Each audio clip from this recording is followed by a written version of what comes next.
प्रधानमंत्री जी सारे जो क्रिटिकल कंसर्न्स होते हैं उस पर चुप्पी रखने के माहिर आदमी। इनसे आप भाषणबाजी जो ले लो, बड़ी बड़ी बात करेंगे, लेकिन प्रधानमंत्री अगर वहां पहुंचते, एक हीलिंग टच जाता, तो कान पे जू नहीं रेंग रही।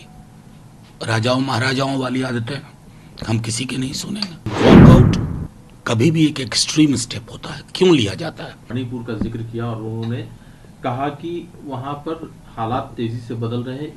11,000 से ज्यादा एफआईआर दर्ज हुई है और किसी को भी छोड़ा नहीं जाएगा जो भी दोषी पाया जाएगा। क्या कहना है? नहीं, 11,000 एफआईआर के बाद वो कह रहे हैं चीजें नॉर्मल हो रही हैं।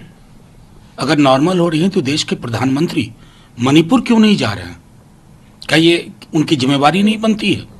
मणिपुर इस देश का हिस्सा नहीं है। मतलब प्रधानमंत्री जी सारे जो क्रिटिकल कंसर्न्स होते हैं उस पर चुप्पी रखने के माहिर आदमी।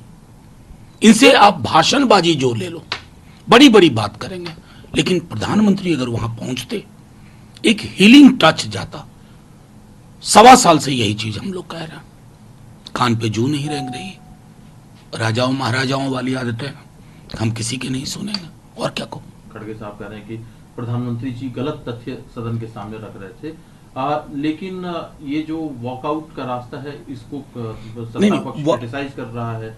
विपक्ष का कहना है कि प्रधानमंत्री जी नहीं, वॉकआउट कभी भी एक एक्सट्रीम स्टेप होता है, क्यों लिया जाता है? मैं सुन रहा था जब राहुल जी बोल रहे थे लोकसभा में, तो तकरीबन 5-6 मिनिस्टर, खुद प्रधानमंत्री जी 2 या 3 बार और अमित शाह जी 2 या 3 बार उठे।